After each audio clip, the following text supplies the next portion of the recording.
Olá, boa noite, doutor Rinaldo. Como é que vai? Aí, Maísa. Já chegou aqui, Maísa. Maísa, rapidinho que estava organizando aqui um negócio aqui. Aí, Graziele. Grazi Silva. Isso! Graziele, muita gente tá entrando aí. Olha, hoje eu tô com essa Bem, camisa. Aqui vocês me presentearam numa visita. foi Cristinápolis. Mas você tava no meio também, não era? Tava assim, tava com a equipe de Cristina nessa época, nesse dia. Isso. É, boa noite, Maísa. Boa noite a todos aí. É Sandra, né? Aí, Regina, Adriele, Reilane. Aí também muita gente entrando já, graças a Deus. É bom que a gente vai estar passando aqui várias informações, né, Maísa? Com Nosso amigo, certeza. nosso amigo Pinto de Itabaiana, né? Célia, Nayara, nossa, que não perde uma, já chegou aqui também. Ah, Vão preparando aí as perguntas, viu? Angélica, já já é a minha live com a Angélica também. Carlos aí, Cardoso, né? Cleverton, graças a Deus, hoje muita gente entrando. Eduardo Bastos, um dos nossos praticantes. Vamos entrando mais e vamos convidando mais pessoas, né? Vamos aí usando essa setinha aí e vamos convidando mais amigos aí para participar, né? Boa noite, Angélica. E aí a mudança, Angélica? A Angélica está de mudança, era para ser próxima semana e a gente adiou mais um pouquinho, né? Mas já temos a nossa convidada, já está praticamente certa para quinta-feira, vai ser muito bom. Aí Jefferson, todos aí vamos entrando, vamos convidando mais pessoas e é isso aí. 7h32, 19h32, né? Geralmente a gente começa, eu gosto de começar sendo mesmo pontual. E aí, vamos lá. Maísa, quem é Maísa? quem é Maíse? Maíse é uma professora, né? Formei aqui em Pedrinhas, né? Que busquei me conhecer e melhorar meu conhecimento através da educação especial. De repente, recebo um convite de um secretário por nome de Genivaldo, conhecido como Geni, hoje secretário de Saúde aqui em Pedrinhas, e ele me convida em 2012 a um desafio para participar de um convívio na sala de recurso. Sala de recurso essa instalada na escola que leva o nome da minha mãe. E daí eu aceitei, depois de um desafio de passar pela psicopedagogia, né? Quando ninguém acreditava muito, muita gente não tinha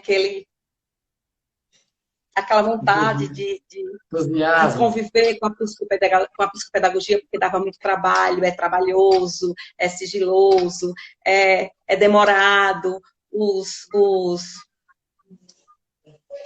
demora a vir os resultados, você sabe muito bem, né? Você sabe que é uma luta, né? Muitas vezes as pessoas dizem, vou desistir, porque demora na psicopedagogia os resultados Alguém virem está dizendo que não está me forte. mostrando. Nayara está me dizendo que não está me mostrando. Deixa eu levantar mais um pouquinho. E agora? Aê! Pronto. Então, Já que a gente Gesivaldo, deu eu uma pausazinha, acredito. deixa eu mandar um abraço logo para Edilene, os irmãos Boiola, né? Que senão eles arrancam minha orelha. Edilene, Eduardo e Ivânia. São três irmãos cadeirantes do Curralinho, do povoado aqui de Lagarto, né? São exemplos de superação, exemplos de vida, né? E são pessoas que levantam a autoestima de quem tiver cabisbaixo, chegar lá perto deles é show, tristeza, né? E são cadeirantes. Então, pode continuar, mãe. Então é isso, Gesivaldo. Então eu vou para o Rio fazer a minha psicopedagogia. Fiz e comecei a atuar em 2012 aqui em Pedrinhas, numa sala de recursos. E daí foi quando eu descobri que a minha vida tem um grande sentido, e um sentido muito forte, quando eu estou perto dos meus meninos, das minhas meninas que precisam de um auxílio, de uma ajuda. Então, é ali que eu me transformo. Então, veio a luta, me associei à BPP, Associação dos Psicopedagogos, daí parti para a coordenação, né? Fui até 2019, entreguei agora em 2019 a parte, né, da Associação Brasileira, né? Mas continuo associada, né, em Sergipe. E daí vieram desencadear os trabalhos. Aí veio as propostas dos municípios, e aí eu estou seguindo. Mas aí você teve esse lado da pedagogia, né? Também. Né? Eu sou E aí na questão de historiadora. pedagogia, e como foi esse viés de trabalhar, né, com as pessoas com deficiência? É justamente isso. E em 2012, eu fui convidada a esse desafio de assumir uma sala de recursos. A Edna, que acabou de entrar aí, né? Edna de Cristina? Isso. Edna de Cristina, pois Edna, um abraço, amo você. Edna, nós temos esse trabalho lindo que eu fiz em 2019 em Cristina, né? É isso. Né? Houve esse trabalho maravilhoso em Cristina, em 2019, né? Onde você conheceu um pouco, né? Ficou seu retorno, né? De chegar até Cristina, mas vamos ver no decorrer de 2020, 2021 que virá. Então, como eu estava falando, Josivaldo, então foi em 2012 que eu comecei. E ali eu descobri. E de lá para cá eu me aperfeiçoei. Aí eu não quis somente parar em psicopedagogia, eu procurei ver a questão da neurociência, e daí vieram os congressos.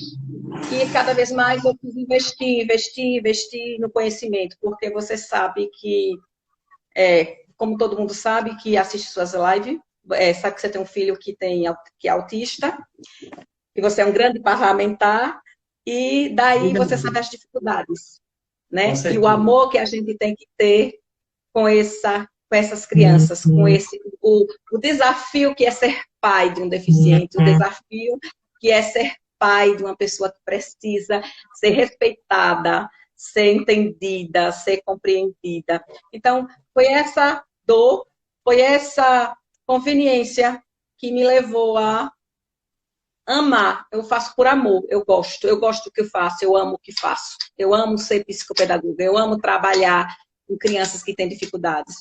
É com elas que eu me realizo. Mai, alguns professores, né, na sala regular, que eu tenho contato, né, e às vezes quem trabalha, mandar um abraço aqui para dona Josefa, minha mãe e meu pai que está nos assistindo também, né, se não. Nossos amigos aí, Tiago da Esquadrilha, que estão entrando. Alguns professores, eles ficam ansiosos, eles muitas vezes ficam até um pouco baratinados por falta digamos, de formação, da estrutura, muitas vezes, tanto da escola particular como da rede pública. Mas a gente sabe que para trabalhar com esse público, como você acabou de dizer há pouco agora, tem que amar, tem que fazer por amor. Né? Não é necessário que você tenha um filho com deficiência ou uma pessoa com deficiência na sua vida. Né? Na verdade, é você ser sensível, né, com o outro, você respeitar o outro. Né? E aí, para você, como foi o primeiro contato, né, as primeiras experiências, porque a gente tem um costume, né, na vida dita normal, os avanços mais rápidos, entre aspas, porque nem toda criança evolui uma igual com a outra. Mas e como foi para você, né, ver esses avanços das crianças com deficiência? Porque, na verdade, eu agora vou falar, Josualdo, eu acho que muitas vezes o avanço, que para muitos acha que é pequeno, para mim é muito maior do que com uma criança neurotípica, com uma pessoa neurotípica, né? Então, como foi para você? Josivaldo, cada criança que avança, cada criança que a gente recebe, eu sempre digo assim, que a gente tem que se questionar primeiro, né?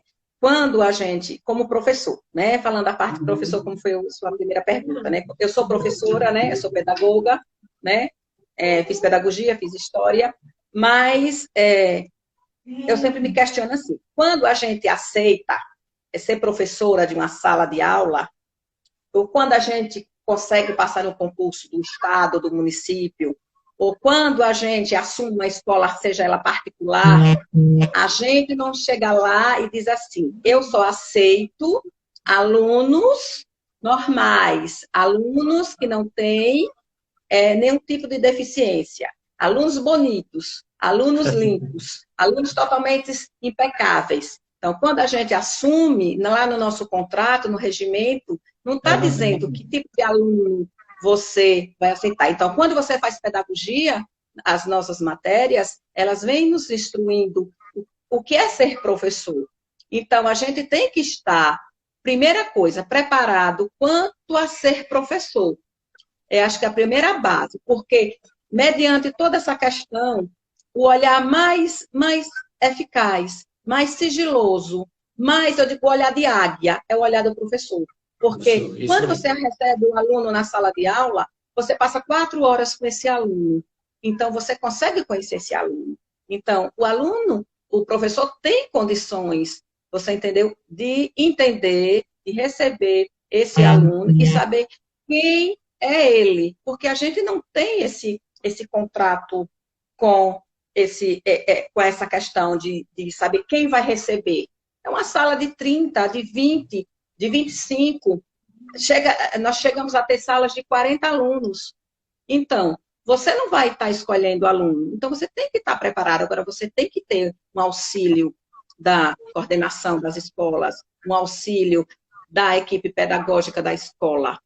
Por isso que eu acho a grande benéfico. Parabéns para Umbaúba, parabéns para o Abraço Nery Sampaio, minha secretária de educação de lá, parabéns aos secretários de Cristinápolis, né? Somente o secretário anterior, hoje, Betânia, mas Zé de Alaide, que foi com ele que nós abrimos o início de seu Beto, o centro de Cristinápolis, porque é através de um centro desse, parabéns Arauá, você entendeu? Na pessoa do seu Ranulfo também, porque quando você abre um centro desse que você consegue ajudar essa criança, uma evolução dela na sala de aula, é fantástico, Josivaldo. Como você diz, é um avanço muito lento. Então, o que é que acontece? Nós temos os centros, nós temos CAPES, NASF, aí vem por aí a saúde, mas esse paciente que vai para lá é aluno. Ele é da educação. Você me entende essa questão? Isso. Você entende? Então, o que é que a gente tem que pensar? Que o avanço existe e é gratificante. Agora, é lento. Você não quer ter um filho que tenha autismo, que tenha Down, que tenha um transtorno e que, de repente, o professor dê conta desse aluno. De repente, que esse aluno aprenda, que esse aluno tenha uma noção de um tudo. Não, somos diferentes. Cada um tem um limite de aprendizado. Com certeza. Entende? E assim, é dessa forma que muitas vezes, por saber que somos diferentes um dos outros e cada um tem o seu tempo, né? Isso independente de deficiência ou não, né? Todos nós temos os nossos tempos. Né? Nem todo mundo faz tudo ao mesmo tempo, tem a mesma percepção de aprender, né?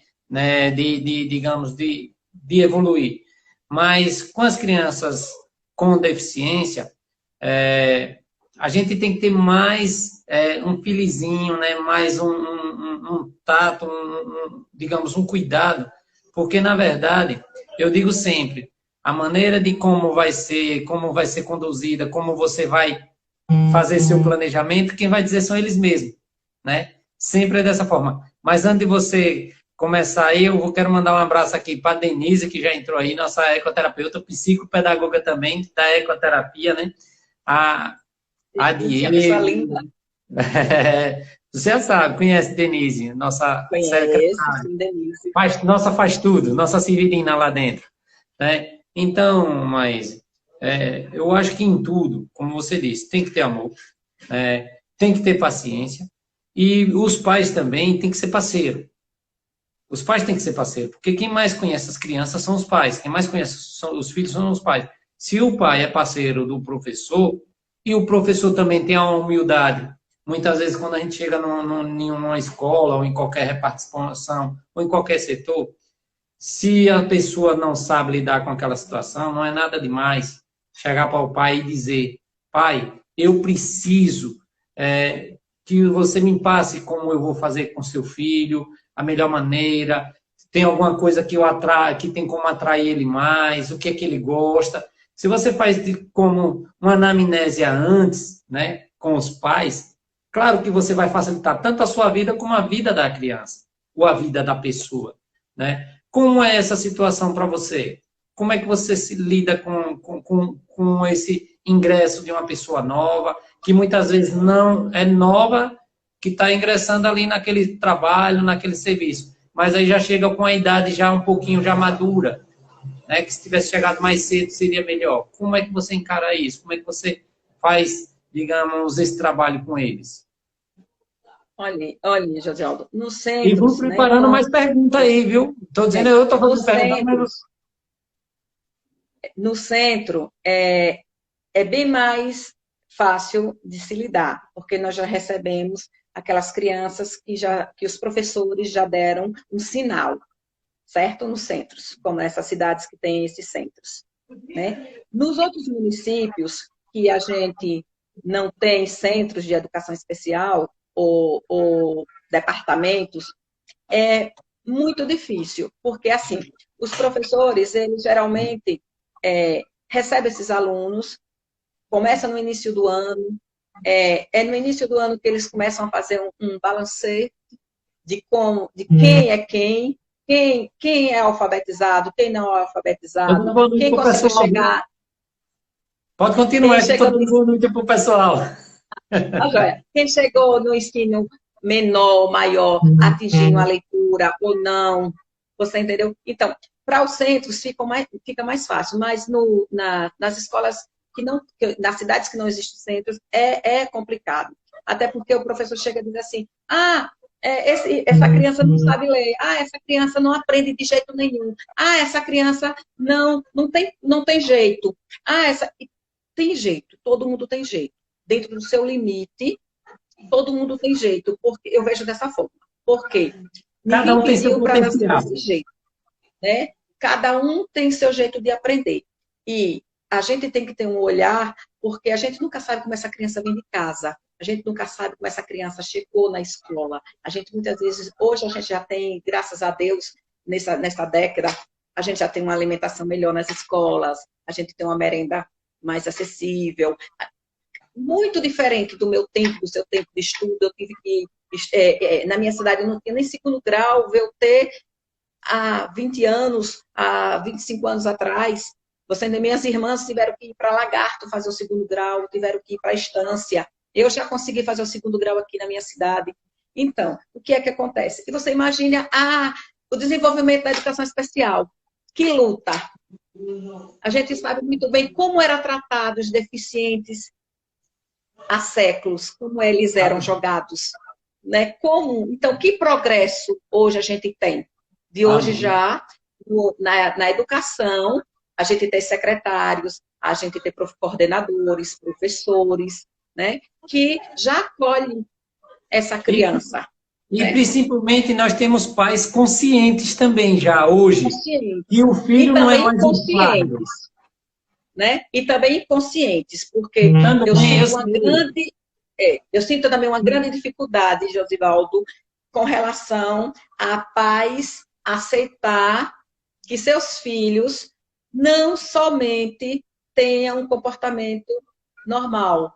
Você entendeu? Que aquele comportamento precisa de um profissional que necessita de uma medicação, que necessita de um neurologista, que necessita de um psicólogo, que nem o psicopedagogo, nem o psicólogo pode resolver determinados problemas dessas crianças. Eles precisam passar por neurologista. Eu estava com a doutora Angélica outro dia conversando e essa questão de não aceitar, onde eu sinto a dificuldade dos pais, essa não aceitação. Meu filho não tem nada, é normal. Entendeu? Então, eu acho que... Mas é porque hoje ainda, infelizmente, existe uma ignorância ainda por parte de muitas famílias que acha que o neuro é para doido, né? O psiquiatra é para doido, né? Existe esse pensamento ainda, essa visão errônea ainda de muitas famílias, né? Claro, se uma criança é muito hiperativa, se o professor, no seu trabalho, mostrou, ou a criança sinalizou que precisa de algo mais, né? E é esse professor que tem que passar para essa família, né?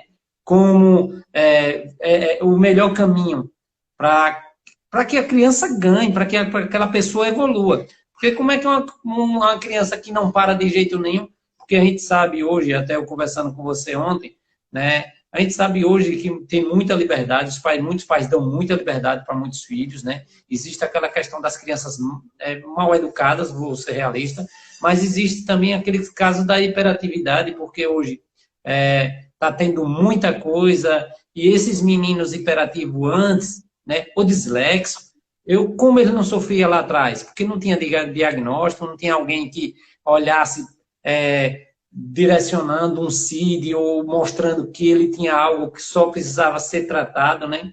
E eu sei que, assim, a família tem que ter consciência, e todos nós sabemos, né? Pais, nós sabemos que os nossos filhos muitas vezes se comportam de uma maneira diferente de uma criança normal, vamos dizer assim, neurotípica, né? Mas a gente sabe que se o professor indicou que tem algo, né, que deve ser visto com bons olhos, que deve ser apurado, não é de sinal que o filho ou a criança tem alguma coisa, não. É sinal que tem que ir lá para ver o que é que está causando esse comportamento, que muitas vezes pode ser até da própria família. O convívio social pode ser fazer isso. Mas antes de você responder essas coisas, eu parei aqui, eu travei aqui os comentários, porque já tem um comentário aqui de Eduardo Bastos. A senhora, mas vou dizer aqui você, acha que a criança evolui mais num turno especial ou no regular? Isso com as crianças com deficiência, né? Como foi, Eduardo? Como foi, A pergunta. A senhora acha a criança evolui mais no turno especial ou no turno regular? Deve ser assim, na sala de recurso, né? Ou no turno regular? Bom, a interação com as crianças no turno regular é mais atrativo, mas com certeza no contraturno ela consegue evoluir mais. Por quê? Porque a gente atende por pessoa ou por deficiência. Se for autista, 2 autistas, 3 autistas. Se for Down, tantos Down. Se for crianças hiperativas que não estão se alfabetizando, só com ela. Então, a partir do momento que você mostra um jogo, que você mostra o silibário, que você mostra um jogo de encaixe, quando ele até não consegue pegar o lápis direito. Então, se você consegue estar com ele sozinho, ele consegue até lhe dizer, conversar com a gente, o que ele está sentindo, né? Você veja que eles conseguem comentar até o caderno que eles não gostam, a matéria que eles não querem. Então, eu acho que eles evoluem mais no contraturno do que junto na sala regular. Consegue. Você entendeu? Porque muitas vezes existe muito nas salas regulares isso. Fulano, ligeiro, termine logo. Aí muitas vezes o professor também fala de lá, ande rápido. Os outros precisam continuar com a atividade. E aí? Aquela criança que não raciocina lógica, que não tem um raciocínio rápido, que não consegue escrever rápido, entendeu? Como ela vai evoluir igual aos outros? E ainda, e ainda vem o pior. Muitas vezes, broco, lerdo, vamos logo. Ainda tem mais essa ainda.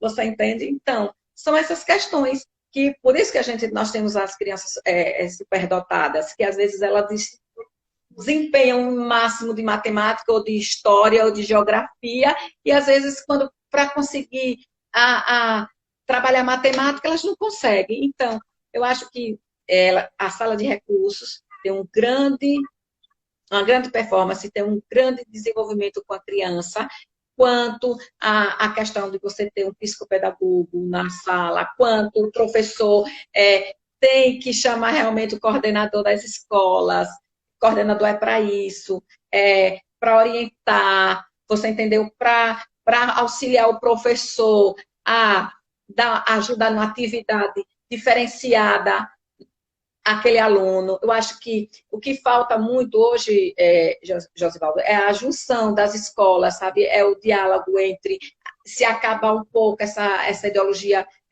de escolhas de salas, de políticas, e sim, políticas públicas. Então, eu sou professor, eu não quero saber que partido, eu não quero saber quem eu sou professor nessa sala, então é meu aluno. Eu preciso diferenciar uma atividade. Ah, mas eu não tenho obrigação. Sim, mas aquela criança também não foi obrigado a, não é obrigado a saber. Mas deixa eu explicar uma coisa aqui, mas tem sim. Ela tem a obrigação, aquele aluno é dela. Por mais que ele tenha uma deficiência, como os outros, né? Eu hoje como um pai, hoje eu sei o direito do meu filho, e ele hoje estuda com vários professores, e no primeiro momento, quando ele entrou no 6º ano, e eu tomei um choque que os professores não estavam preparados justamente. Na grande maioria eu vi a boa vontade, né? De querer aprender, de me escutar. No primeiro dia de aula, você tem que ir com todos os alunos no pátio, pedir licença com os professores. Mostrei que eu precisava da ajuda de todos, né? Que para ajudar João Gustavo, mas João Gustavo também, que é meu filho, que eu não disse o nome dele aí para os outros, mas João Gustavo também tinha muita coisa a oferecer também, né? Então, essa questão de achar que o aluno, muitas vezes, por ser deficiência, e principalmente em mais, quando ele tem o apoio, né? O apoio 1, o apoio 2, aí muitos professores titular sempre jogam para o apoio fazer o papel dele. Está errado, né? Cada um tem o seu papel, mas o aluno em si é do professor, é do titular.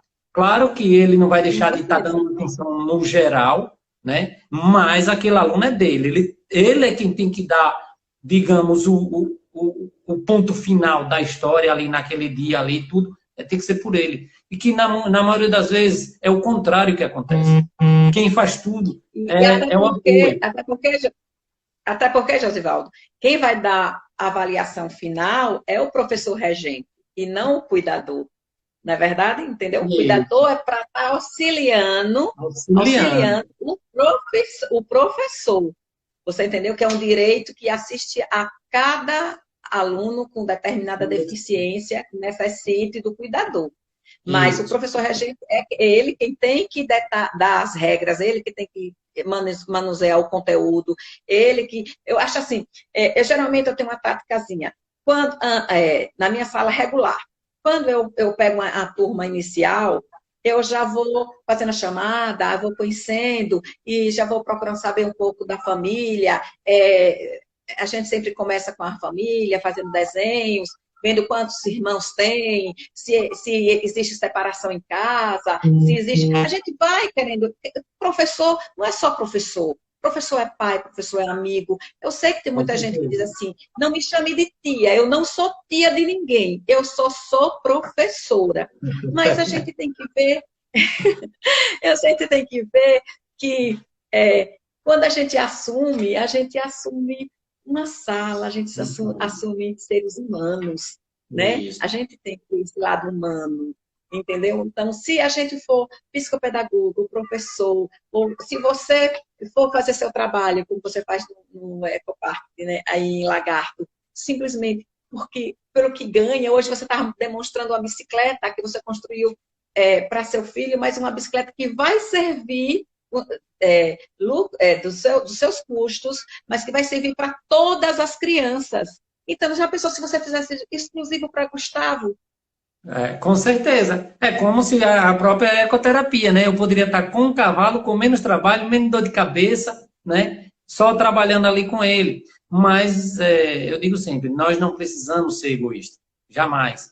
A gente só tem a ganhar. Essa questão da bicicleta, e agora já vou dizer aqui a vocês que estão assistindo, quem é aqui de Lagarto e de outros lugares, né?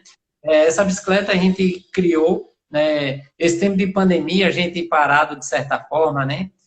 Isolado, porque eu saio da minha casa para a ecoterapia para cuidar dos animais. Às tardes, todas as tardes eu levo o João Gustavo, que é graças a Deus, é uma válvula de escape, é uma maneira também da gente centrar ele mais um pouco, mas veio essa ideia.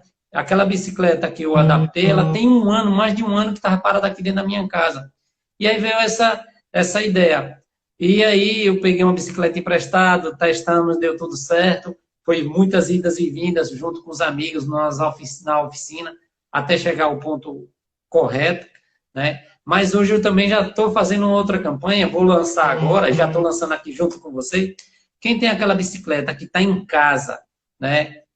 Lá encostado, muitas vezes atrapalhando, doe para o Centro Lagartense de Ecoterapia, que a gente vai fazer vários. Eu vou fazer para puxar direto da cadeira de roda, a bicicleta puxando a cadeira de roda. Eu vou fazer bicicleta pequena, para o pai puxar o seu filho na bicicleta pequena. Vamos fazer mais bicicletas grandes, que é como você disse, é para todos. Eu poderia ser egoísta e estar só com o meu, fazendo para João, mas não, a gente não precisa disso. A gente precisa, como na sala de aula, como em qualquer outro lugar, né? A gente estender a mão, mas para quem precisa. Por quê? Porque quanto mais você estende a mão, quanto mais você orienta, quanto mais você busca o conhecimento, como você disse aí no início, que sempre buscando, esse conhecimento é seu, mas você está aplicando no próximo, você está aplicando com quem realmente precisa da sua atenção e do seu conhecimento, né? Então, isso é muito bom. Eu parei aqui, eu não sei se tem mais alguma pergunta. Tem um parabéns aqui, né? Tem uma pergunta aqui. Olá, Maíse, gostaria de saber como vocês profissionais psicopedagogos, clínicos, agem diante de crianças especiais que são agressivas e às vezes até violentas com outras crianças. Né? A gente, posso responder essa pergunta, né, Josivaldo? Pode, é agora. Eu não sei quem foi que fez essa pergunta, acho que já passou. Eu vou ver se eu acho aqui. Pode fazer. Manuela Gonçalves. Manuela Gonçalves. Acho que é a filha de Edna de Cristinápolis, né? Então, eu com sua mãe, Manuela, né? Nós recebíamos várias crianças, né? Por exemplo, lá mesmo em Cristinápolis, né? E qual é o nosso papel, né? Nosso papel primeiro é, quando a gente recebe essa criança, a gente fazer o diagnóstico, né? A anamnese, a questão da avaliação familiar, né? Por que essa criança é violenta? Por que essa tem essa agressividade? Muitas vezes, a mãe já sabe que ela é agressiva, a mãe já sabe que ela tem algum problema, os professores já chamaram a atenção dos pais, mas, porém, existe o diagnóstico e a medicação. Quando a criança continua assim agressiva, geralmente ela não está medicada, porque toda criança que está medicada, ela não é tão agressiva dessa forma. Um dos fatores que mais evolui na agressão da criança é a falta de medicação, né? E uma coisa é você diferenciar a disciplina. Ou falta de atividade. Ou falta de atividade. Você entendeu? Então, se ela é agressiva na sala de aula, o professor tem que ver a questão por que ela está sendo agressiva. Então, ver um pouco do histórico dela, né? Eu, pelo menos, vejo dessa forma. Dentro da sala regular, eu vejo por que ela está sendo agressiva. Então, tem um histórico. Para cada ação, uma reação. Então, essa criança não é agressiva por si só. Ela é agressiva porque alguém está agredindo, de alguma forma. Seja com palavras, seja com você não sabe, você não presta, seja em casa, seja na escola, seja aonde for. Então, quando chega na questão clínica... Seja do jeito de lidar com ele também ali naquele momento. Eu procuro buscar, conversar. Se é no centro, eu procuro ter um entendimento com a psicóloga. Doutora, essa criança também passa por você. Né? Se eu estou em Umbaúba, né? Um abraço até a doutora Paloma, a psicóloga e a doutora Lívia, a todos os centros de Umbaúba e a minha diretora Rosângela. Umbaúba, um abraço, o prefeito Alberto Maravilha, pessoa maravilhosa, é secretária amiga do pai. Então, o que acontece? Eu vou logo perguntando e vou sondando, né? Tem cada fatores absurdos, Josivaldo, quando você vai ver. Tem crianças que viu o pai, mataram o pai com ele no colo. Tem criança que Vê o pai assistiu agredindo a mãe, vê tanta a coisa. da mãe. Tem criança que vê agressões dos próprios irmãos dentro de casa. Tem criança que os colegas agridem e quando chega em casa realmente vai descontar nos próprios irmãos. Então, eu busco consolidar com a família, porque eu acho que a família é a base de tudo.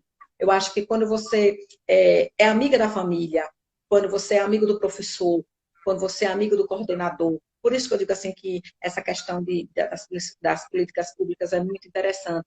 Você não ter distinção de que partido, de que situação, se é branco, se é preto, se é rosa, se é Isso amarelo, mesmo. é a criança. Então, Isso. eu tento fazer essa junção. Daí, eu me preocupo.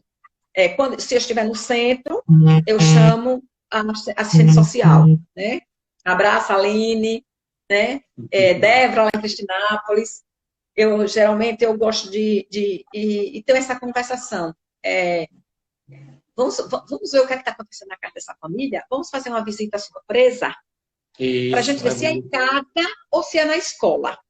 E se for na escola, vamos apertar o diretor, né? Isso. Vamos apertar o diretor, vamos ver a coordenação, já que nós não temos psicopedagogos nas escolas, já que a gente não tem psicólogos nas escolas, que eu acho que devemos, Josivaldo, usar a mídia, usar os recursos, usar projetos, mover para que as prefeituras, para que a sociedade em si comece, você entende, a inserir já esse papel do psicólogo ou do psicopedagogo nessa escola, porque ajuda muito. Então, dessa forma, a gente consegue chegar à família.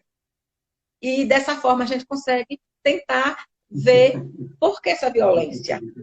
E se essa violência é mediante algum tipo de problema. E se for problema, psicólogo não vai resolver, não, viu? Professor não vai resolver, não, viu? Pai não vai É, resolver, não. Se ele não tiver um diagnóstico e não tiver uma medicação. Porque com nosso certeza. cérebro, acho que a doutora Angélica deixou bem claro, que ele, circula, ele é rápido. É. Então, ele precisa de algo para parar, ou algo para fazer você dar para que você possa saber o que é que você vai fazer lá na frente. Então, Olha, como toda criança, nós adultos eu, precisamos, né, eu, dessa própria reflexão. eu vou falar um pouquinho de mim mesmo, há um tempo atrás, né, com relação ao João Gustavo. Eu sempre fui, digamos, resistente à medicação, a medicamento, né? E doutora Débora, uma vez, passou a Ritalina, chegou aqui, eu comprei, depois eu joguei fora, que eu não ia dar um tarja preta a meu filho, não, ele não é doido, ele é isso, não é aquilo. Débora Prado, não é isso? Um Isso. abraço para Débora Prado, eu amo Débora, viu? Aí segurei por muito tempo, por isso que queria ecoterapia, subia e descia com muitas atividades, consegui contornar ainda durante muito tempo.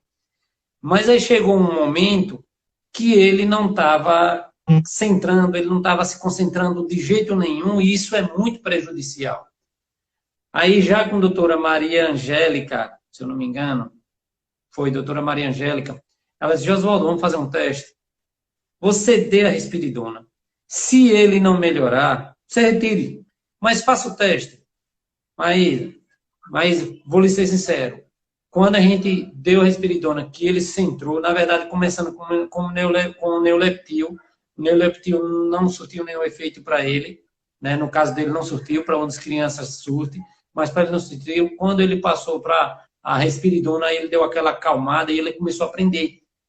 É isso que os pais têm que se conscientizar. Muitas vezes há necessidade da medicação. Aí você pergunta, Oswaldo, você quer isso o resto da vida para o seu filho? Não, não quero. Mas por enquanto ele está tomando. Né? Por quê? Porque a gente sabe que tem essa necessidade dele, a gente centrar ele para que ele aprenda mais. Porque se ele está a 1000, não tem como ele aprender. Ele não tem Não como. tem jeito, não tem. Isso vai ser em qualquer lugar. Né? E aí agora aquela história, muitas vezes é onde está a falta de consciência dos pais, como você diz aí, depende da família. Se ele dentro de casa não para, se ele dentro de casa não tem a gente tenta estimular e ele não pega nada. Ele vai fazer na escola? Vai ser diferente com os profissionais? Não tem como. Então, a gente tem que ver o espelho também em casa. Se a minha criança, se meu filho, através de terapias, através de tratamento, eu conseguir trazer ele, né, na base, conseguir trazer, estou trazendo ele, que ele está se concentrando, ele hoje está mais socializando com a própria família, aí sim, com certeza ele vai socializar lá com o profissional. Por isso que eu estou dizendo a você, nessa questão da medicação, que muitos pais são resistentes, e eu fui também. Eu não estou dizendo que eu nunca fui resistente, né, mas eu me rendi, e hoje eu sei a importância, porque até muitas vezes, algum tempo depois, eu mais minha esposa nos questionamos, será que nós não prejudicamos João do Gustavo muito, por ser muito resistente, né, à medicação? Porque será que ele não poderia ter aprendido muito mais? Porque você sabe, tudo é fase. Cada ano que se passa na vida da gente, a gente pode aprender muito mais ou deixar de aprender. Então, isso é muito importante. Então, se o profissional, se o médico, né, passou, faça o teste. Claro, nem toda medicação vai servir, mas se o profissional está achando que merece, se o professor passou para você, eu estou falando agora com os pais que estão aí nos ouvindo, os profissionais, se o profissional, o professor passou para você procurar um outro profissional, um fono, um psicólogo, um neuro, um psiquiatra, né, que vá. Você não vai estar perdendo nada, e também você vai estar tirando, digamos, aquele desencargo de consciência lá no futuro. Pô, eu poderia ter feito isso por meu filho, eu poderia ter feito isso, ele tinha avançado mais, só agora que eu estou vendo, como eu também me questionei. Então, eu digo a vocês que estão nos ouvindo, né, e eu travei aqui algo, que é uma pergunta, não é uma pergunta, eu vou fazer agora, eu vou ler também aqui agora. Então é isso, é muito necessário, né, que tenhamos bom senso em todos os setores. Tanto a família tenha bom senso, quanto os profissionais tenham bom senso, né? E aí aqui agora, eu vou ler aqui agora, ouvindo todos esses relatos sucessivos de um tratamento feito com a equipe, com tanto sucesso, vocês dois, poderia nos dar 3 dicas para ter sucesso como psicopedagoga hoje? Eu vou deixar para você responder, depois eu dou também minha contribuição. Oi. Será que essa pergunta foi de Elizabeth Ávila? Acho que deve ter sido da minha irmã. Será que foi ela que fez essa pergunta? Veja aí, Josivaldo. Como é que é? Foi a minha irmã, Elizabeth Ávila, que fez essa pergunta. Beth, deve ser, né, não? Irmã Elizabeth, eu tenho uma irmã freira, né? Meu irmão padre está ligado, um abraço lá, né? O padre Fernando. A minha mãe está lá assistindo também. É uma felicidade. Antes de você responder, eu vou continuar aqui só um pouquinho, como minha esposa está dizendo. Muitos pais também não levam, né, para um psicólogo, para um médico, justamente para esconder, por vergonha, para a sociedade, alguma coisa desse tipo. Eu sempre botei na minha cabeça, Maíse, um momento da minha vida que eu disse, olha, quem paga minhas contas sou eu, ninguém chega aqui para me ajudar, são poucos que chegam, então que se dane. Eu quero que meu filho evolua, eu quero que ele tenha aquilo que eu posso dar de melhor, que é as terapias, que é tudo que ele necessita naquele momento. Então, muitas vezes, quando a gente, um pai, né, por ignorância ou por falta de, sei lá, de esclarecimento, muitas vezes ele esconde por medo da sociedade. Mas eu também não vou julgá-lo, não. Sabe por quê, mãe? Porque a nossa sociedade, ela é preconceituosa, ela é cruel, ela é mesquinha. Estou lhe dizendo, porque assim, eu sinto na pele até hoje muitas coisas. Claro que está melhor hoje aqui em Lagarto, a situação da pessoa com deficiência. É tanto que eu digo sempre, existe na nossa história um ponto da pessoa com deficiência aqui em Lagarto. Antes de João Gustavo e depois de João Gustavo. Porque depois de João Gustavo, que está nos escutando aí, quem está vendo aqui, quem é de Lagarto, sabe isso que eu estou dizendo. Que eu dei minha cara a tapa, eu fui para a rua, eu gritei, mostrei que precisava de ajuda de todos, mostrei que a gente precisa do respeito de todos, do poder público e de toda a sociedade. E hoje Lagarto é outra, a visão com a pessoa com deficiência é outra. Muito longe do ideal, muito longe. mas já melhorou bastante. Então, aí agora eu deixo com você para responder aí a pergunta da sua irmã. Ontem mesmo eu estava conversando com você, quando a gente estava refletindo sobre a importância de você, como pai de Gustavo, né, que é autista, né, a responsabilidade que sua família tem, e você ser parlamentar. Jamais eu desejaria assim, a ninguém ter um filho com deficiência, não. Mas se cada departamento da sociedade, né, do mundo, tivesse uma criança com deficiência, quem coordena, quem dirige, quem, quem está nos grandes cargos, né, tivesse esse desafio, o mundo seria melhor, Josivaldo. Porque Com você veja, certeza. você parlamentar, né, quanto você sofreu para ajustar a vida de Gustavo, para cobrar da sociedade respeito a Gustavo, né? Quantos projetos você leva à Câmara que eu acompanho com relação à educação, a especial, ao respeito à deficiência? Quanto tempo se levou, Josivaldo, para as pessoas se respeitarem o local de embarque, desembarque do especial? Você sabe que hoje nós temos a consciência que as pessoas ainda ocupam a vaga do deficiente, ocupam a Isso. vaga do idoso, a falta de respeito, a falta de consideração. Você entende? Então, são essas coisas que eu friso muito. Mas, respondendo a pergunta sobre qual um ponto principal como psicopedagoga de você se sentir realmente assim, gratificante e gratificada em relação a ser psicopedagoga, quando você consegue com que seus professores, onde você está, eles entendam que todo professor, ele pode, não é o psicopedagogo, não é o psiquiatra, não é nenhuma outra profissão, é o professor. Ele tem o poder, ele tem o direito de não diagnosticar, mas de sinalizar. Quando o professor sinaliza em uma escola que aquele determinado aluno precisa de um apoio, e dali ele sai para os profissionais que sejam psicólogos, psicopedagogos, e que a gente recebe esse aluno, e que a gente consegue, na minha experiência de psicopedagoga nesses 15 anos, você chegar a receber uma aluna e que ela tem transtorno mental, diagnosticada, por exemplo, alguns, não vou citar quem são, nem de onde são, e você pergunta para ela, por favor, Fernanda, deixa eu ver aquelas bolas ali. Você pergunta para ela assim, um exemplo, Muito bom, mais Rosa, que consistente cor aí, assim, é essa? entender. Isso. Rosa, que cor é essa? Ela diz assim, laranja. Aí você explica assim, Rosa, essa cor não é laranja, essa cor é vermelha, é vermelho. Aí você demora um pouquinho, aí mostra essa outra cor. Rosa, que cor é essa? Aí ela diz assim, lilás. Aí você volta para o vermelho, ensinou na mesma hora. Rosa, que cor é essa? Aí ela diz assim, verde.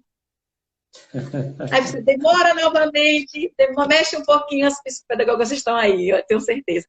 E mostra o vermelho de novo para ela. Aí e pergunta, Rosa, observe bem, pegue na bola vermelha, amasse, aperte, sinta, é grossa, é fina. Então, que cor é essa?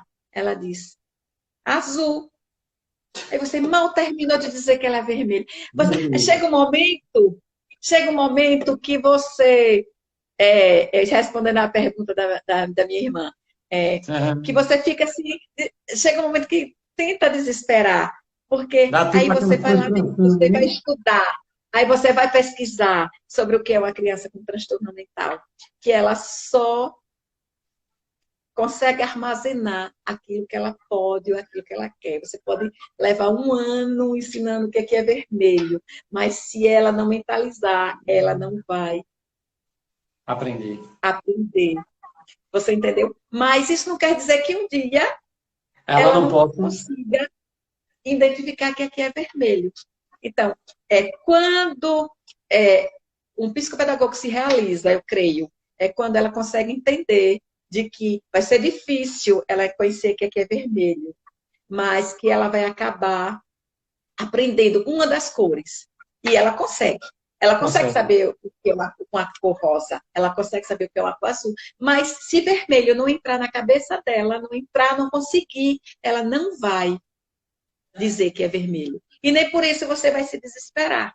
Isso. Então, eu me sinto feliz, eu me sinto realizada, eu tive um avanço quando ela não aprende o vermelho, mas ela consegue mentalizar o amarelo, mas ela consegue mentalizar, mesmo com 15 dias, com um mês, com 2 semanas, que o rosa. Você entendeu? Eu não vou me entristecer porque ela não conseguiu o vermelho. Uma hora ela vai aprender.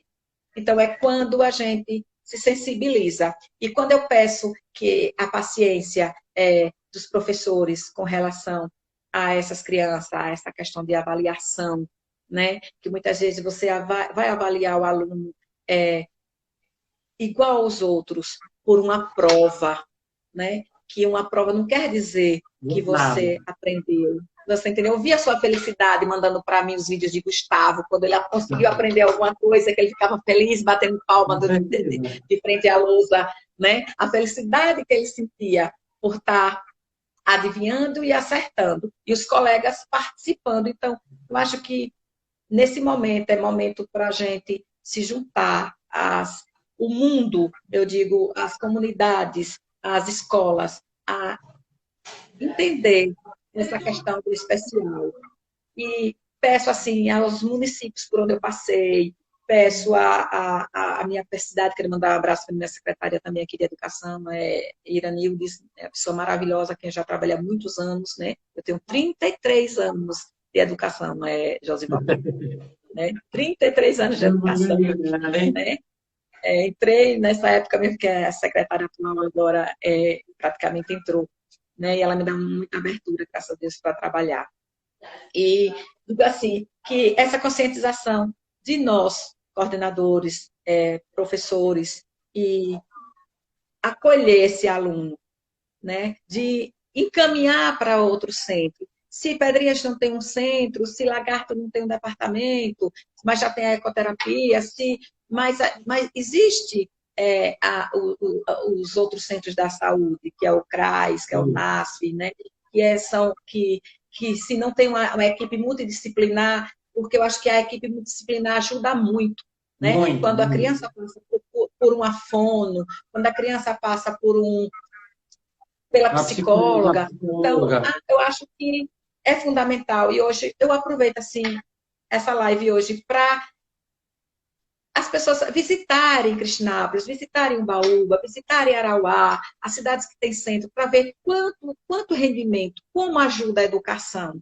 A visitar a ecoterapia, para ver como. Você tem pacientes aqui de Pedrinhas, né? Você tem Tem. um vizinho meu que é seu paciente, e você também tem um filho de Luciana, está nos assistindo. Um abraço, Luciana. Né?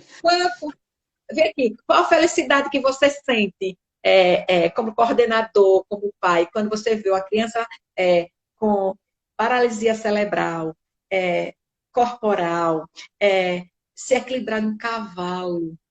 Que felicidade! Seus olhos brilham. Eu já Ah, testemunhei isso. O aí não sorriso tem preço. Não tem larga. preço. Não As tem, pessoas. então, respondendo, não tem, para mim, momento tão feliz quando eu consigo que uma criança consiga juntar sílabas, quando ela consegue formar uma pequena palavra como maçã, como bola, como pé. Então eu acho que é fundamental, é muito difícil, Josivaldo, eu me ponho muito assim no lugar do professor.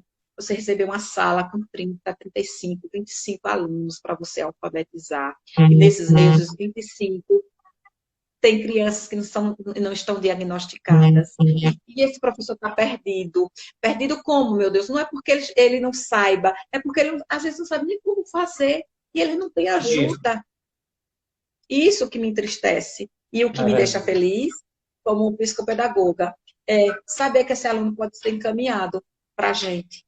Você entendeu? E pedir também às pessoas que estão formadas em psicopedagogia, que vão até a associação de Sergipe, vão fazer sua associação, né? Para exercer também sua função, para fazer seu papel dentro da sala de aula, não só como professor, mas como professor, como psicopedagogo, a entender esse aluno, você entende? É a minha maior preocupação hoje, é essa questão de que eu ouço muito assim, não sei se está aparecendo alguma pergunta aí, como avaliar o aluno, Eu travei uma como aqui avaliar para responder. como avaliar esses alunos? Mesmo na sala de recursos, que eu não posso estar respondendo muito nessa questão, avaliar como? Como é que eu vou avaliar esse aluno? Como é que eu vou passar esse aluno? Então, há várias formas de avaliação, né? Esquecer essa avaliação, dessa provinha que a gente usa para avaliar, quando tem tantas outras formas de você avaliar uma criança, né? Com o corpo, com as cores, ouvindo, ela falando, ela desenvolvendo. É como um aluno dislexo, como ele vai ler ou escrever, como ele vai responder as questões, se ele troca L por R, se ele faz a troca de letras. Você dá o desconto, você entender, você ter um cuidador para ler essa prova para ele. Então, é uma preocupação muito grande da minha parte como psicopedagoga nessas questões, entendeu, Josivaldo? E hoje, as pessoas estão mais espertas, os pais estão mais espertos. Eu tenho encontrado pais aí que estão indo no centro, estão indo nas escolas e dizem assim, eu quero que alguém leia a prova para meu filho, porque ele troca as letras e ele não está conseguindo ler. Então, essa conscientização já é um avanço muito grande. Você entendeu? Eu fico feliz. E você é conhecedor disso. Você trouxe isso para a mídia. Você trouxe isso, essa conscientização. Quando os centros vão à ecoterapia, quando você faz suas palestras, eu sinto essa preocupação sua. Porque não sabe nada. Ele não sabe nada. Não tem jeito mesmo. Pode ser assim. Não deve ser assim. Não deve, com certeza. Não deve ser assim. E aí para finalizar a pergunta de sua irmã, né? E aí eu vou dar mais algumas dicas. Primeiro, você já começou, quando a gente começou, você já começou, quando eu disse a questão de você ter escolhido e migrado para essa área da psicopedagogia. É fazer as coisas com amor. Isso é primordial, né? O segundo, o respeito, né? Isso é fundamental também. A gente se colocar, a empatia, a gente se colocar no lugar do outro. Para mim, isso aí é o básico de tudo. Agora, eu vou fazer essa pergunta aqui agora. Uma criança de pais separados, o que fazer em sala no Dia dos Pais? Eles não faz o desenho do próprio pai. O que fazer e o melhor, qual a conversa? Quer que eu faça de novo? Não, eu entendi. Como conversar com esses pais separados, né? A gente vê isso muito. Nas escolas particulares, geralmente acontece o quê? Né? Quem fez essa pergunta, deixa eu dizer quem fez. Foi Benilze Barreto. Denilze é a mulher da mídia, de Buquinha, uma pessoa maravilhosa, foi minha colega. Trabalhamos juntas na coordenação em Buquim, né, na época do seu Horácio, nosso querido, né, seu Horácio, na época de Luiz Fonseca, né, de Zé Trindade, trabalhamos juntas. Né. É difícil. Primeiro que separação, eu já tenho essa palavra, separação, né? Separação, E separação. Mas é o que a gente hoje tem tão normal hoje, as separações hoje no dia a dia dos casais, da vida, da família, mas as crianças não aceitam, né? E quando se trata de escola particular, geralmente eu vejo muito que mandam para o psicólogo, né? Aí vamos pular a escola particular, aí o psicólogo lá resolve, né? Uma conversazinha com o pai, uma conversazinha com a mãe, quem vai, né, no Dia dos Pais, quem não vai, às vezes o pai não está nem aí. Quando é uma separação que o pai é consciente que nós nos separamos. Eu nem prestei atenção no horário. Mas tinha me dito, Joe, falta só 2 minutos. Que aí eu me preparava já aqui pra dizer a ela.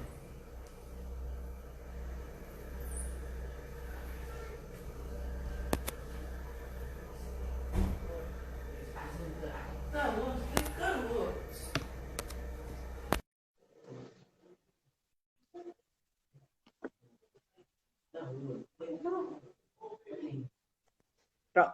Agora, deu uma Minha caída. amiga, Então, o assunto estava tão bom que passou uma hora lá de cai. então, Josivaldo, né? É, quem se separa, né? Certo? Quem se separa são os pais, mas não são os filhos. Pai não se separa de filho, né? Pai não se separa de filhos, mas nós temos aqueles casos daqueles pais que realmente não são presentes, que realmente não chegam juntos. Então, Deixa eu... Só um minutinho. O professor Raimundo, né, que é um pai de um autista também, guerreiro lá de Simão Dias, né, dizendo que o tempo, uma hora o tempo passa rápido. E é mesmo, professor. Quando a conversa tá boa e, digamos, muita informação, muita coisa boa para quem está nos ouvindo, tanto para com a gente também, né, o tempo voa, né? Mas a gente tem mais um tempinho, né, para que a gente possa. Eu tinha uma pergunta lá na outra live que eu ia fazer. Quem fez alguma pergunta que a gente não respondeu, faça de novo, porque está lá na outra live, está salvo, né? Mas eu não tenho como ver agora. Vamos ver agora, justo. Então, respondendo, né? Josivaldo, eu acho que a melhor forma é a sinceridade, sabe? Eu acho que você tem que jogar limpo com a criança, sabe? Eu acho que você tem que conversar com a criança limpo. Se eu estiver no consultório, eu jogo limpo com ela. Eu até relato, se for preciso, a minha experiência, a minha vida, né? Eu sou separada também, eu tive separação. Então, mediante, eu converso. Eu dou exemplo dos meus filhos, de como é, mas nem por isso eu deixei de estar presente, nem por isso eu deixei de ligar para o pai estar presente na escola, nem por isso eu deixei de não ligar na minha oportunidade de mãe de ir. E se ele não puder ir, que ele avise que não vai, para que a criança não vá para a escola e fique lá esperando o pai não esteja presente. Você entendeu? É ruim isso, essa questão de você mandar a criança sabendo que o pai não vai aparecer, sabendo que o pai não vai estar lá, sabendo que o pai não vai estar presente. Então, é muito melhor você preparar a criança primeiro em casa. É muito melhor você conversar com ela em casa, né? Você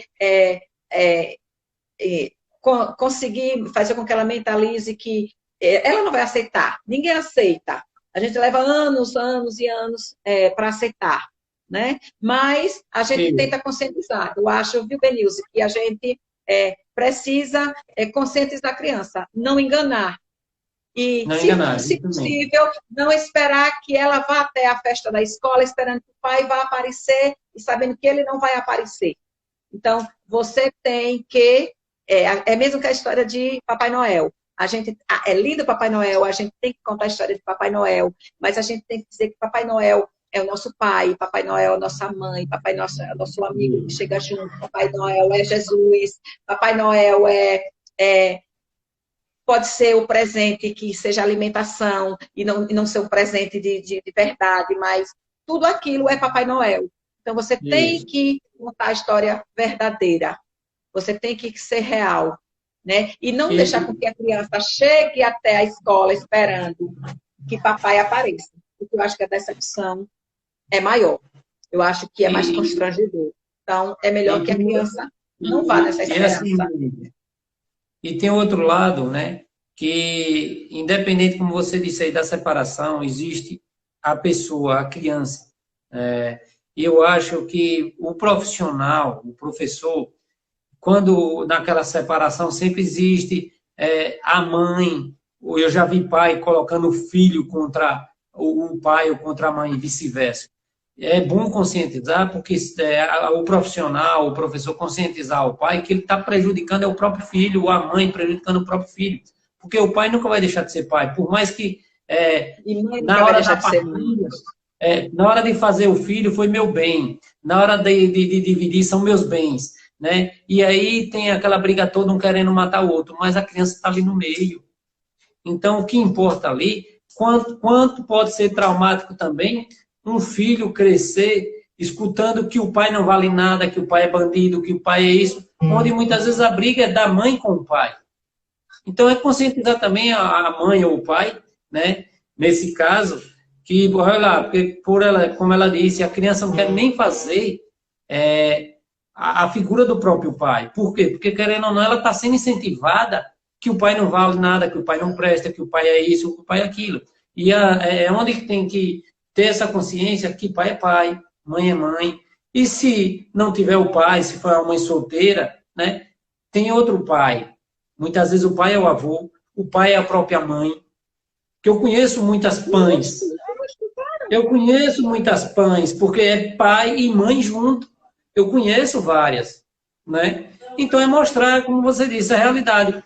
Teu pai sou eu, sua mãe sou eu, no dia dos pais sou eu que vou te representar e fazer as coisas da maneira correta, da maneira livre. Mas também não confundir numa separação também, não confundir a cabeça de uma criança, porque é muito prejudicial para ela o trauma que vai ser criado lá no futuro também, que muitas vezes a gente vê uma pessoa travada ou vê uma pessoa com certas coisas lá na frente, e muitas vezes fica se perguntando o que foi. E o que foi que essa criança, que essa pessoa viveu lá atrás? A pressão que o pai botou, a pressão que a mãe botou, né? Justamente em uma separação. E é isso que a gente tem que respeitar. E a gente sabe que toda separação, né, dentro de um contexto, não precisa ser psiquiatra ou psicólogos para entender, a culpa nunca é de um só, a culpa é dos dois, todos os dois têm culpas, né? Todos os dois têm conceitos, têm contravertos, né? Então, eu acho que toda separação tem um motivo, né? Como se diz, para cada ação sempre tem uma reação. Então, deixe que seu filho entenda quem é seu pai e deixe com que ele descubra mais tarde quem é ele. Por si só, ele vai descobrir. Né? Não tem aquela questão que o amadurecimento vem, a criança cresce e ela vai descobrindo. Acho que você tem que ser justa. Se bebe, bebe, se fuma, fuma, se joga, joga. Então, a gente tem que amar do jeito que é. A gente não tem que concordar, mas a gente tem que amar como nossos pais são. Agora, a gente não pode concordar, a gente tem que tentar melhorar. Só que no caso da criança, essa formação, quer dizer, o professor, o psicopedagogo, o pai, ele é muito responsável nessa questão de formação da criança. Né? Como eu converso muito assim, na Secretaria de Educação. Se pega as séries iniciais, aí se joga pessoas, professores que já estão mais com a idade mais avançada.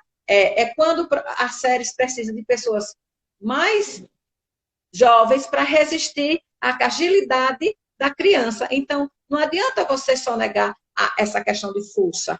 Então, é como a criança, não adianta você só negar o pensamento de uma criança. O pensamento de uma criança é muito rápido. Ela evolui muito, Josivaldo. Você entende isso, você é pai e você convive com muitas crianças, você vê. Não adianta a gente enganá-las. Não tem como enganar. Você tem que ser real, né? Se ensinam, não, pode, não pode, por que não pode, você entendeu? Por que não vai, você entendeu? Por que eu não gosto? Geralmente eu pergunto muito, por que você não gosta? Por que você não gosta da sua professora? Por que você não gosta de sua mãe? Por que você gosta do seu avô? Não, eu gosto da minha avó, eu não gosto do meu avô. Eu gosto da minha avó, eu não gosto da minha mãe. Por quê? Então, eu sempre procuro ver essa questão, sem julgar antes. E daí você começa a circular com o pai, você começa a pedir para o pai aparecer, para a mãe aparecer, e aí você vai, e de repente eu digo sempre como a Santa Teresinha diz, né? Se você não puder ajudar a 1000, ajude a 1, que já é uma grande coisa. Entendeu? Se você pode ajudar a 50, ajude a 10. Você já conseguiu muita coisa. Né? Então, eu acho que a gente tem que pensar dessa forma, né? Nessa resistência, nesse sentido. E entender de que a família ainda é base de tudo. Porque no centro, a gente não consegue fazer nada sem que o pai não assine, sem que o pai não fale. Por que a anamnese? Por que trabalhar com a entrevista familiar, né? Por quê? Porque é ali que a gente vai descobrir como foi a gravidez, o que aconteceu nessa gravidez, se teve álcool nessa gravidez, se teve droga nessa gravidez, se teve espancamento nessa gravidez, por que essa criança nasceu assim, qual foi o motivo dessa criança estar desse jeito. Então, são séries de questionamento que a gente, numa avaliação, a gente consegue descobrir por que essa criança chegou a esse determinado até esse determinado ponto. O que foi que aconteceu? Né? O que foi que houve? Né? E não questionar tanto Deus. Eu acho que a gente tem que questionar e resolver, geralmente, um problema. Né? Eu vejo a Deus a gente tem que pedir a Ele sempre sabedoria para lidar com essa situação. E eu sempre digo assim, eu sempre procuro falar nas minhas palestras ou em alguns momentos onde eu estou, que a qualquer momento nós que nos achamos perfeitos fisicamente, podemos estar deficientes. Basta ter um acidente. Basta a gente ir na porta e ser atropelado. Basta, você entendeu? Então, ninguém nasceu para ser assim. Ninguém nasceu para estar assim. Então, por isso que a gente tem, todo ser humano tem que ter uma consciência cristã, tem que ter uma consciência educativa nesse aspecto. A sociedade. Por isso que as políticas públicas têm que pensar também nessas questões de sociedade, de ajuda. Né? Hoje eu estou, amanhã eu posso não estar. E porque eu estou, eu não posso fazer? Né? Você entendeu? Hoje eu sou psicopedagoga, mas eu sou pedagoga, mas eu sou professora. Você entendeu? Eu estou lá com o EJA, uma hipótese. O ano passado trabalhei com o EJA. Você sabe o que você pega um aluno de EJA de 50 anos, de 30 anos, de 40 anos, de 18 anos, de 13 anos, com mentes totalmente diferentes. Então, eu posso falar sobre isso. Você entendeu? Fulano, eu tenho que trabalhar dessa forma. Esse eu tenho que trabalhar dessa forma. Esse eu tenho que trabalhar desse jeito. Entendeu? Então, você tem que se desdobrar. Então, professor, eu rogo muito por nós professores, sabe, Josivaldo? Porque realmente é muito difícil. É muito difícil, sabe? É muito complicado trabalhar com séries dessa forma. Então, a gente precisa de muita ajuda, a gente precisa de muito apoio para trabalhar com o deficiente, para trabalhar com essas séries. A gente precisa que a sociedade veja, que os nossos políticos olhem para a gente precisa que nossas secretarias olhem para a gente, porque é muito complicado, é difícil. Então, eu tive, você falando aí, vem os filmes na cabeça, né? E aí, eu tive o privilégio de trabalhar com as crianças e com as escolas, até mesmo antes de João Gustavo. Eu trabalhando com os brinquedos. Por isso que muitos me conhecem, o Josivaldo dos brinquedos. Hoje, Josivaldo da ecoterapia está mais forte, que os brinquedos estão tudo parados, praticamente eu não tenho mais brinquedo, mas é tudo focado na ecoterapia, né? E aí eu via várias situações, e eu via as angústias de vários professores, eu vi todo um contexto. Quando o João Gustavo, quando eu caí para a minha realidade, né? Na hora de colocar João Gustavo na escola, na hora de todo esse momento, né? De certa forma, para mim até foi um pouco mais fácil do que para muitos pais, porque João Gustavo, a gente colocou ele na escola com 1 ano e 8 meses. Passado pelo uma fono, porque ele começou a falar, até 1 ano ele falava tudo normal, né? E até eu não falei na questão, mas a gente não está falando do autismo, a gente está falando aqui da psicopedagogia, né? Mas João Gustavo, até um ano, ele teve o desenvolvimento de uma criança normal. Né? Ele cantou os parabéns dele, ele balbuciou as palavras no tempo certo, engatinhou tudo no tempo certo. Com 1 ano e 2 meses, ele se fechou tanto que quase ele não olhava mais nem para a gente. Aí levamos para uma fono. A fono, não, coloque na escola. Aí a escola sinalizou mais ainda. E a diretora, numa época, ele me disse: Osvaldo, seu filho, ele tem cara de autista. Ele tem cara que ele tem autismo. E aí, me deu o número da neuro, eu levei, né, que a gente fica preocupado, que eu não sabia que bexiga era autismo, né, o que é isso. E aí eu levei, né. Só que o porquê, digamos, para mim, nessa questão educacional foi mais fácil? Porque eu já tinha um contexto antes, eu já vivi no meio, e eu via muitas crianças que não tinha nada, mas do jeito que o pai contornava as coisas, as mães contornavam as coisas, que, ao invés de até de ajudar, atrapalhava os próprios profissionais, né? E aí eu consegui contornar isso. Mas nossa live está muito boa, mas a gente já estourou nosso tempo, né? Já foi uma e Tão já estamos... rápido, né? E aí, assim, quem quiser mais lives, todas as quinta-feiras eu tenho uma live, viu? Vocês estão aí escutando aí da sua região, né? Todos aí que estão te acompanhando. Agora entrou Damiana, mãe de Paulina. Olha, lembrei hoje, viu, Damiana? Quem quiser acompanhar nossas lives, são as quintas-feiras. Eu estou para mudar o horário, porque tem a live do Diácono, que tá aí todo dia, todo mundo acompanhando essa live do Diácono. Então, eu estou querendo colocar para 9 horas. Quem achar que é melhor depois... É o diácono Rômulo? Isso, todo mundo tá todo mundo nele. Tanto que agora começou a diminuir O mais um Rômulo é da pouquinho. região do meu irmão, padre, lá de Aracaju, Rômulo. Viu? E aí eu tô pensando em marcar agora para as 9 horas, porque todo mundo acordado nesse tempo de isolamento, porque a gente não gasta energia. Quando é 9 horas ainda está todo mundo no pique lá ainda, né? Então, mas eu só tenho a te agradecer. Para mim foi excelente live, pelo que eu estou escutando, pelo que eu estou vendo aqui os comentários também, foi muito boa, né? Só tenho muito a te agradecer essa sua contribuição como psicopedagoga, né? Como uma amiga, né? Já de muito tempo, né? Que já vem nos acompanhando. Eu tenho muito a te agradecer. E aí eu também agora deixo aí para você um tempo aí para você falar do que você quiser ou fazer as suas considerações.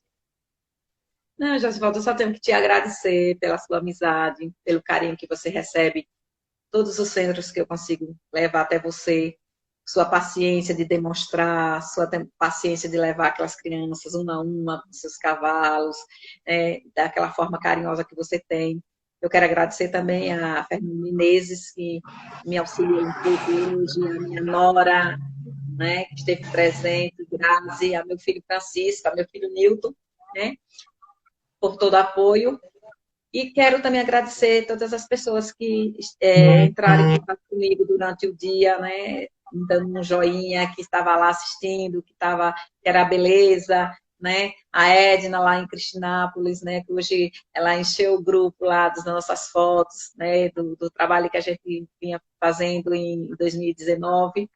E agradecer a Deus, né, por estar aqui, né, porque tenho força, tenho coragem, né, adoro trabalhar, amo trabalhar com educação especial, vou morrer, eu digo sempre isso, eu vou morrer estudando, vou morrer trabalhando, quero morrer estudando e quero morrer trabalhando, né, e quero brigar e continuar brigando por cada deficiente, é uma briga só. Quem desrespeitar na minha frente, quem não chegar junto, onde eu estiver, pode ter certeza que eu estarei ali para defender, porque se a vida está difícil, Josivaldo, eu sempre digo isso, se é complicado para a gente que dissemos normais, que somos normais, né? Imagine para quem tem uma deficiência, certo? E pedir aos pais, e pedir assim às escolas, que o professor tem todo o direito de poder apontar, ele não tem que diagnosticar, ele não tem que dizer, mas ele pode apontar, ele pode sinalizar, que a gente precisa ver aquela determinada criança e as escolas têm que ser responsáveis e as secretarias têm que ser responsáveis por esses alunos.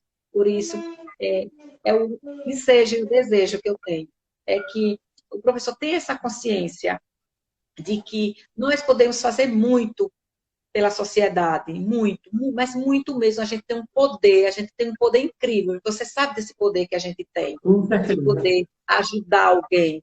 Você entende? De poder não calar diante de uma sociedade, mesmo que haja críticas, que hajam perseguições, mas se a gente tem conhecimento da consciência de uma criança com deficiência, de um adulto hiperativo. Sabe o que é uma criança se tornar hiperativa, um bebê hiperativo? A gente já tem bebês hiperativos, criança hiperativa, um adulto hiperativo, e ninguém conseguir colocar o dedinho naquela criança para ajudar.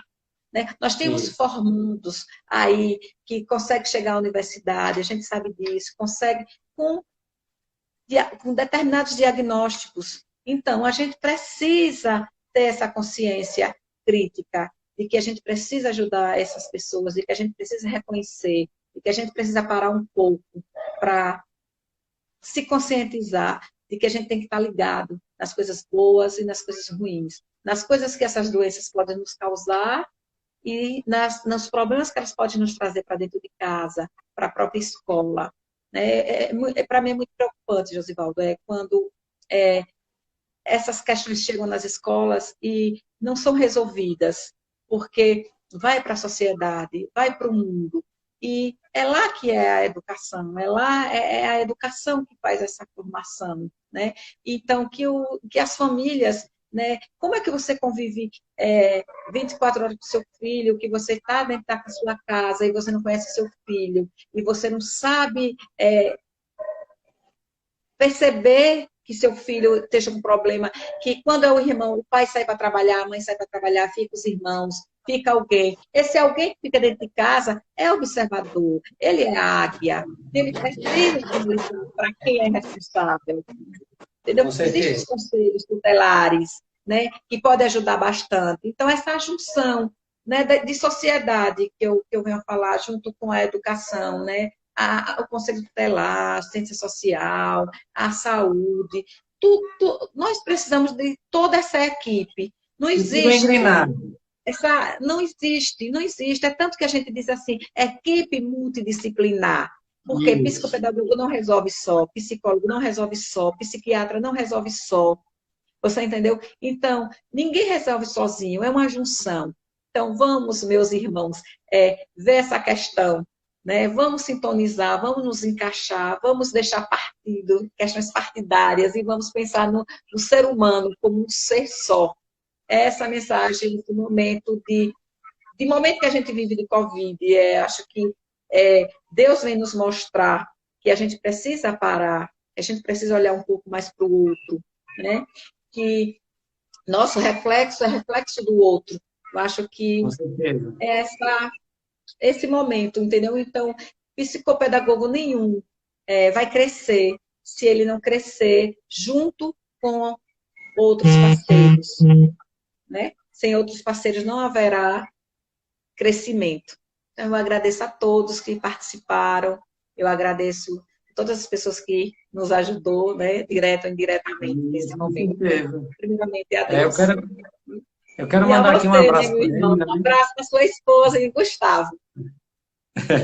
Eu quero dizer a Edna que a ecoterapia, né, tá de portas abertas, tanto para Cristinápolis, para Arauá, para qualquer cidade do estado de Sergipe, quanto para Lagarto. Um abraço para a clínica de Cristinápolis, a Viver, a clínica também de Maria, em Itabaianinha. Eu quero mandar um abraço para esse pessoal que me acolhe muito bem. Né? Assim, eu só quero, viu, mães? Eu só quero que você lá no meio da live, você falou da questão política, né? Que em todos os setores públicos deveria ter alguém ligado à pessoa com deficiência. Eu entrei na política, agora vai ser minha reflexão, né? De um pai e um autista que hoje está como parlamentar, né? Que está hoje representante da sociedade. Eu quero mandar aqui um abraço para nosso amigo Gilson, lá na Paraíba. Deus faz tudo certo, do jeito certo. Por que eu estou dizendo assim? Porque o que é que mais estraga o homem? É a ganância. É o poder pelo dinheiro. E o poder pelo poder. E por que eu estou dizendo que Deus fez as coisas e sempre faz as coisas certas? Ele me deu um filho com deficiência, e essa deficiência é o autismo. Infelizmente, o autismo a gente sabe que por enquanto ainda não tem cura. Para Deus, nada é impossível, mas a gente sabe que não tem cura. né? Então, o dinheiro em si não resolve o meu problema. Eu preciso dele para manter minha família, eu preciso dele para manter, e eu preciso dele até, como eu estava dizendo hoje, um rapaz que foi lá nos visitar, eu preciso dele até para levar conhecimento e coisas boas para as outras cidades também, que é o que a gente está fazendo também, não é só mais Lagarto, né? E o povo de Lagarto nos ajudou como vereador, porque hoje eu posso, até ganhando mais, eu posso me locomover mais fácil, né? Lembrar de mandar um abraço para Simone, prefeita de Riachão. Ela está Simone, ligada na gente, Simone. isso mesmo. É, e assim, mas por não ter, hoje eu digo a você, eu não tenho essa ganância, porque o dinheiro não resolve o meu problema.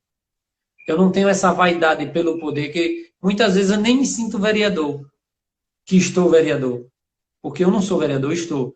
Nem me sinto que sou vereador, porque, eu vou lhe ser sincero, não vai subir, nunca vai subir esse poder para minha cabeça, e o que eu mais peço a Deus é o seguinte, que nunca deixe a vaidade, a arrogância e a prepotência subir a minha cabeça, e eu sei que ele não vai deixar, porque todo dia ele puxa na minha orelha, através de João Gustavo, né? Porque o autismo que eu vivo, e hoje eu sou um autista, né? Eu digo isso porque eu vivo isso todo dia, né? Não permite, né? E isso é muito bom, por quê? Porque também eu sei olhar para o próximo, eu sei me colocar no lugar do outro.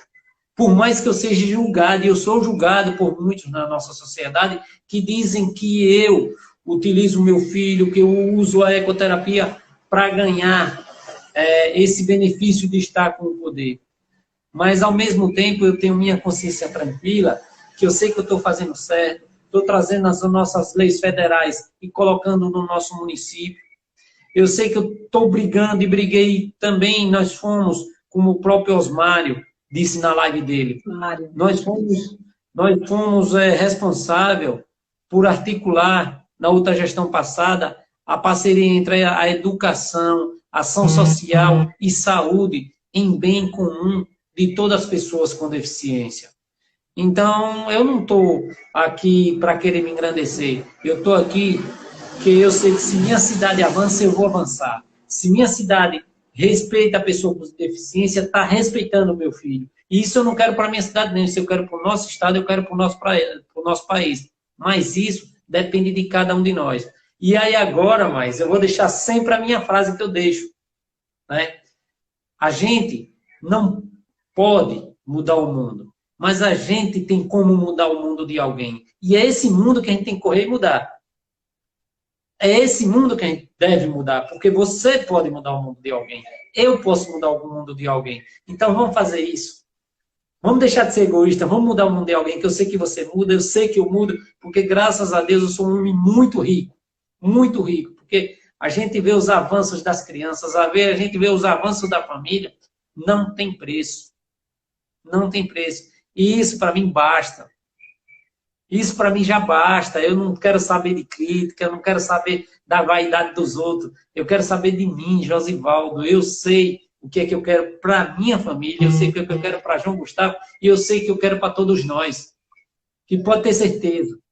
É a melhor coisa do mundo que eu pretendo para todos nós.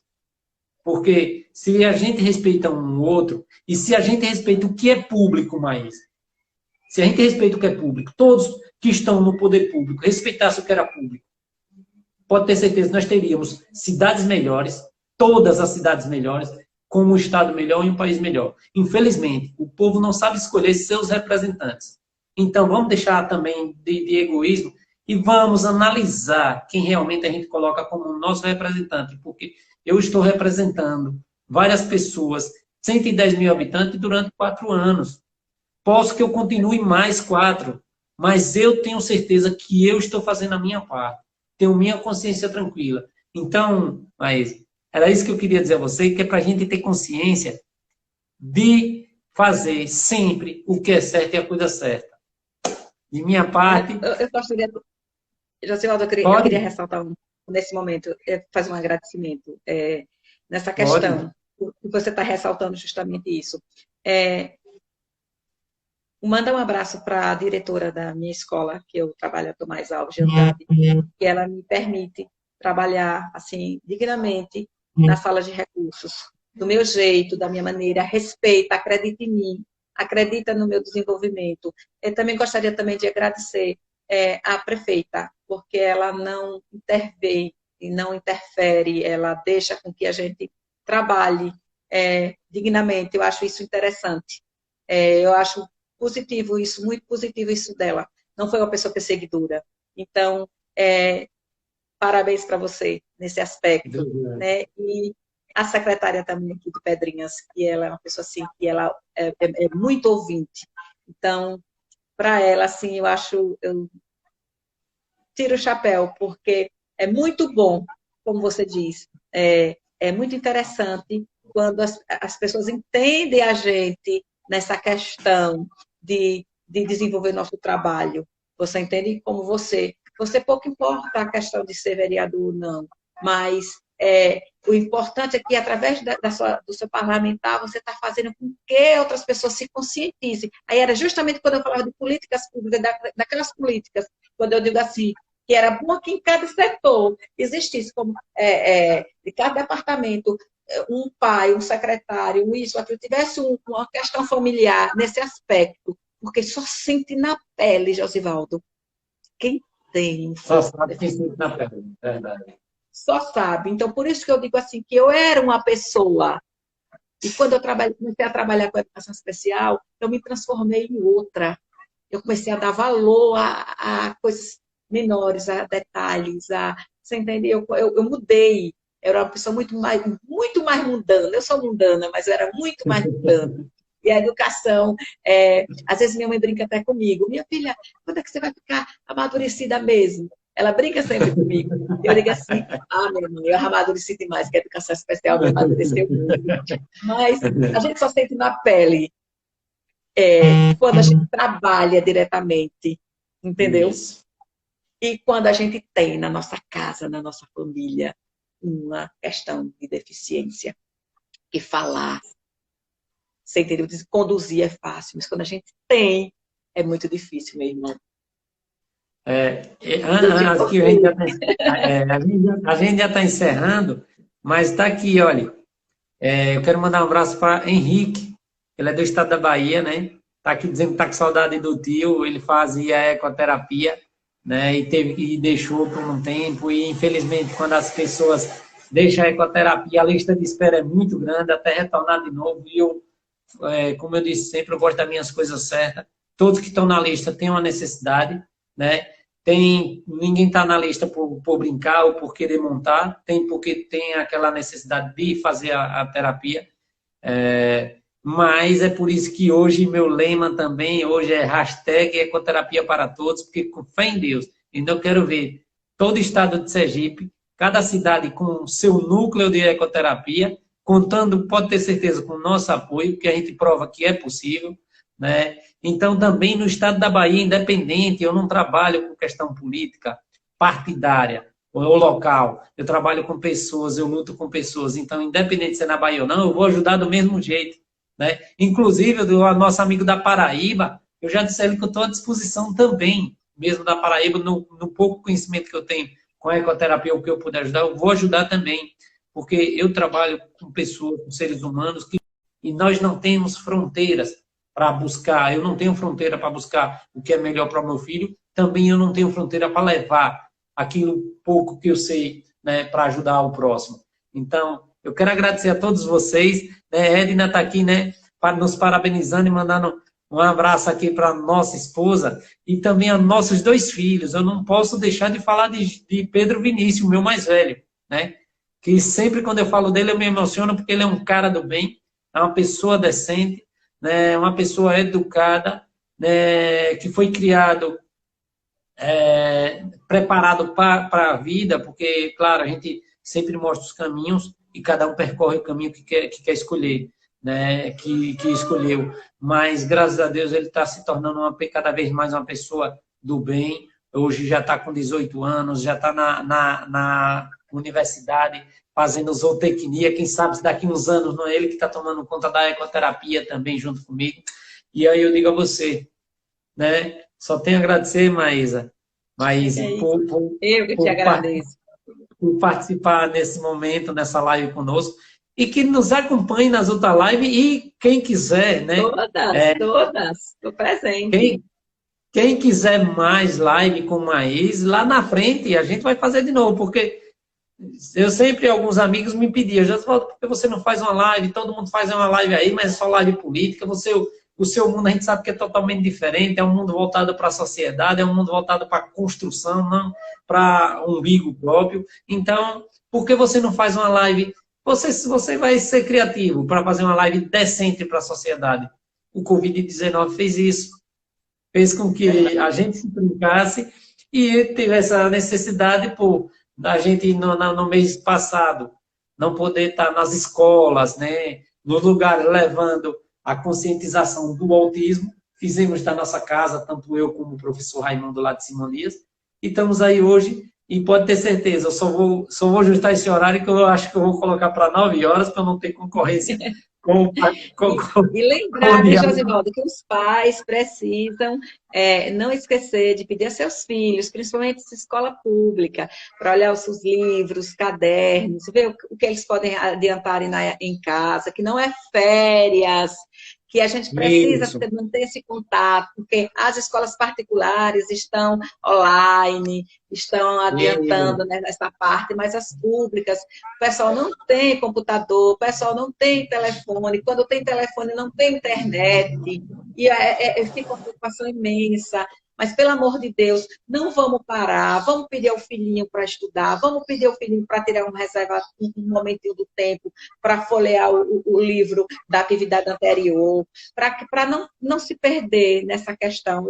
Eu tenho mantido contato com os meus pacientes nesse aspecto, sim, com os pais, a maior parte deles perguntando, e que eles me perguntem como fazer, eu estou sempre nessa questão. Mas eu me preocupo muito também com a questão dos municípios, né? Nesse sentido das escolas que não são particulares, né? Para que os pais não só esperem uma resposta da educação, dos professores, mas que eles, pelo amor de Deus, não deixe de não estar mostrando as cores, não deixe de estar mostrando a atividade, não deixe de olhar a pasta, não deixe da criança não perder aquele hábito.